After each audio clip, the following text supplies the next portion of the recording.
Assalamu alaikum everyone, this is Rifat Hassan. Welcome to our English school. In this class, we will learn conditional sentence. আজকের ক্লাসে আমরা conditional sentence শিখব। So আশা করছি আজকের ক্লাসটি করার পর কন্ডিশনাল সেন্টেন্স নিয়ে আপনার কোনো ধরনের কোনো প্রবলেম থাকবে না। সো কন্ডিশনাল সেন্টেন্স মূলত একটি সেন্টেন্সের একটি ক্লজের সাথে একটি শর্ত দেয়া থাকে। আমরা নামটা দেখেই বুঝতে পারছি যে কন্ডিশন শর্ত।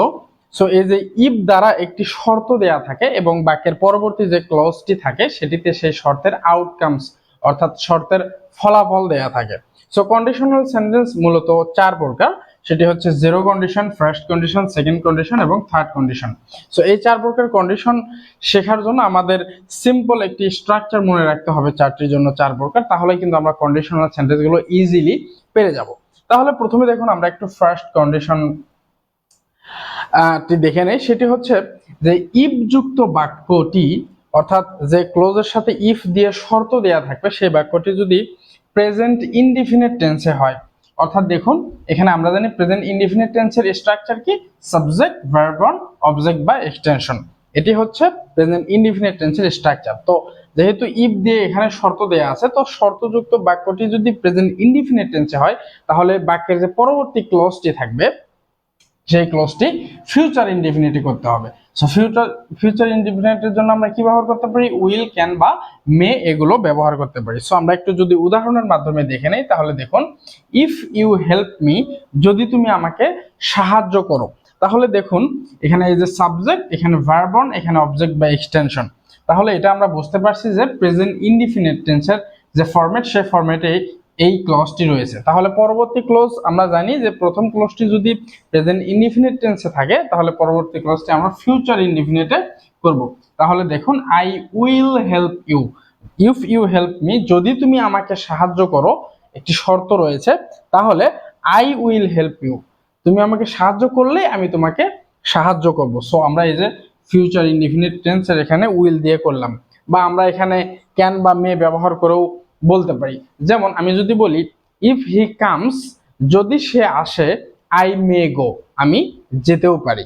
সো এভাবে কিন্তু আমরা প্রথম ক্লজটি যদি আমরা বুঝতে পারি যে প্রেজেন্ট ইনডিফিনিট টেন্সে রয়েছে তাহলে আমরা পরবর্তী ক্লজটি ফিউচার ইনডিফিনিটই করব। এটি গেল আমাদের ফার্স্ট কন্ডিশন। সেকেন্ড কন্ডিশন কি, সেকেন্ড কন্ডিশন হচ্ছে সবকিছুই সেম। এখানে এই যে ইফ, সাবজেক্ট, এক্সটেনশন এত কিছু মনে রাখতে হবে না। এই যে ভার্বের জায়গাটি দেখলে আমরা বুঝতে পারবো যে আসলে এটি কোন টেন্সের ফরম্যাটে রয়েছে। সো এখানে যেহেতু V2 রয়েছে তাহলে আমরা জানি যে এটি পাস্ট ইনডিফিনিট টেন্সের স্ট্রাকচার। সো এটি যদি পাস্ট ইনডিফিনিট টেন্সে থাকে তাহলে আমরা এই যে উইলের যে পাস্ট ফ্রম উড, ক্যানের পাস্ট ফ্রম কুড, মের পাস্ট ফ্রম মাইট, অর্থাৎ এই যে ভার্বগুলো রয়েছে, অক্সিলারি ভার্বগুলো রয়েছে, এগুলোর যে পাস্ট ফর্ম রয়েছে এগুলো দিয়ে কিন্তু আমরা বাক্যটি কমপ্লিট করে ফেলবো। অর্থাৎ ফার্স্ট ক্লোজটি যদি আমরা বুঝি যে এটা পাস্ট ইনডিফিনিট টেন্সে রয়েছে তাহলে আমরা এগুলোর যে পাস্ট ফর্ম উড, কুড এবং মাইট এটি দিয়ে করব। যেমন দেখুন, ইফ ইউ হেল্প মি না বলে যদি আমরা ইডি যুক্ত করে দিই, এই যে পাস্ট ফর্মে বলি যে ইফ ইউ হেল্পড মি, যদি তুমি আমাকে সাহায্য করতে, হ্যাঁ, যদি তুমি আমাকে সাহায্য করতে, তাহলে পরবর্তী ক্লোজটি দেখুন, আই এখানে উইল না হয়ে উড হয়ে গেল, আই উড হেল্প ইউ, তাহলে আমি তোমাকে সাহায্য করতাম। ইফ ইউ হেল্পড মি, যদি তুমি আমাকে সাহায্য করতে, আই উড হেল্প ইউ, আমি তোমাকে সাহায্য করতাম। তাহলে এই পাশে যেহেতু পাস্ট ফর্মে রয়েছে, পাস্ট ইনডিফিনিট, যার জন্য এখানে কিন্তু উড হলো। এই বাক্যটিও সেম একই রকম, এখানে জাস্ট প্রেজেন্ট ফর্মে থাকার কারণে এখানে আমরা ফিউচার ইনডিফিনিট দিয়ে বাক্যটি সম্পূর্ণ করলাম। সো আমরা দেখলাম যে ফার্স্ট কন্ডিশন এখানে যদি প্রেজেন্ট ইনডিফিনিট থাকে ফিউচার ইনডিফিনিট, সেকেন্ড কন্ডিশনে যদি পাস্ট ইনডিফিনিট থাকে তাহলে এগুলোর যে পাস্ট ফর্ম সেগুলোর দিয়ে বাক্য কমপ্লিট করতে হবে। সো আমরা সেকেন্ড কন্ডিশনও দেখে নিলাম। থার্ড কন্ডিশন হচ্ছে যদি পাস্ট পারফেক্টে থাকে, ইফ যুক্ত ক্লোজটি, শর্ত দেয়া যে ক্লোজটি সেটি যদি পাস্ট পারফেক্টে থাকে, আমরা পাস্ট পারফেক্ট স্ট্রাকচার জানি হ্যাড প্লাস V3, অর্থ হচ্ছে ভার্বের পাস্ট পার্টিসিপল ফর্ম। তাহলে যদি পাস্ট পারফেক্টে থাকে তাহলে পরবর্তী যে অংশ সেটি আমরা উড হ্যাভ, কুড হ্যাভ বা মাইট হ্যাভ এগুলো দিয়ে করব এবং তারপর ভার্বের পাস্ট পার্টিসিপল ফর্ম বসিয়ে দেব। আমরা উদাহরণের মাধ্যমে একটু দেখি। যেমন দেখুন, ইফ ইউ হ্যাড ট্রাইড, যদি তুমি চেষ্টা করতে, তাহলে হ্যাড তারপর ভার্বের পাস্ট পার্টিসিপল ফর্ম, এই যে হ্যাড তারপর ভার্বের পাস্ট পার্টিসিপল ফর্ম। তাহলে আমরা কি বুঝতে পারছি, এই ক্লজটি রয়েছে পাস্ট পারফেক্ট টেন্সে। হ্যাঁ, তাহলে পরবর্তী অংশটি আমরা উড হ্যাভ, কুড হ্যাভ বা মাইট হ্যাভ দিয়ে করব। সো যার জন্য এখানে এই যে উড হ্যাভ কিন্তু হলো। হ্যাঁ, ইফ ইউ হ্যাড ট্রাইড, যদি তুমি চেষ্টা করতে, ইউ উড হ্যাভ সাকসিডেড, তুমি সফল হতে। এই যে সাকসিড থেকে ইডি যুক্ত হয়েছে, কারণ পাস্ট পার্টিসিপল ফর্ম এখানে ব্যবহার করতে হবে। তাহলে ইফ ইউ হ্যাড ট্রাইড, যদি তুমি চেষ্টা করতে, ইউ উড হ্যাভ সাকসিডেড, তুমি সফল হতে।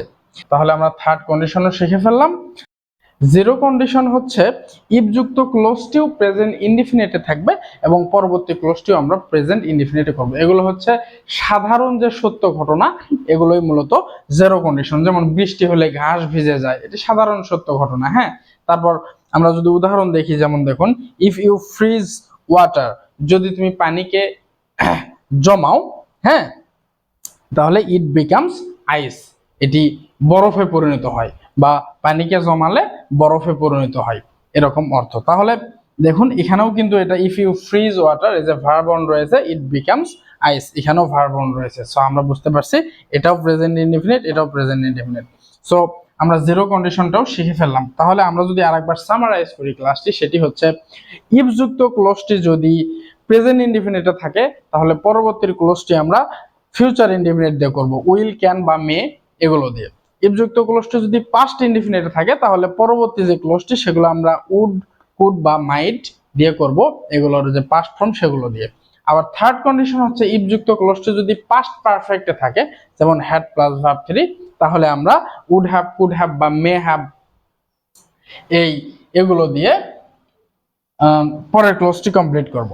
আর জিরো কন্ডিশন তো সাধারণ যে সত্য ঘটনাগুলো, সেগুলো এ পাশে প্রেজেন্ট ইনডিফিনিট, এ পাশে প্রেজেন্ট ইনডিফিনিট। সো আশা করছি আজকের ক্লাসটি থেকে আমরা বুঝতে পারছি যে কন্ডিশনাল সেন্টেন্স মূলত কিভাবে কমপ্লিট করতে হয়। সো আমাদের এই চারটি কন্ডিশন ভালোভাবে পারার জন্য কিন্তু এই স্ট্রাকচারগুলো একটু মনে রাখতে হবে। এই স্ট্রাকচারগুলো মনে রাখলে আমরা কন্ডিশনাল সেন্টেন্সটি আশা করছি সবাই পেরে যাব। তো ক্লাসটি কেমন লাগলো আপনাদের সবার মতামত জানাবেন, এবং কোথাও বুঝতে কোনো প্রবলেম হলে অবশ্যই কমেন্ট করে জানাবেন, আমি উত্তর করার চেষ্টা করব। এবং এরকম ভিডিও আরো পেতে চাইলে আমাদের চ্যানেলটি সাবস্ক্রাইব করে রাখতে পারেন। দেখা হবে পরবর্তী কোনো ভিডিওতে, ততক্ষণ পর্যন্ত ভালো থাকবেন, সুস্থ থাকবেন। আল্লাহ হাফেজ।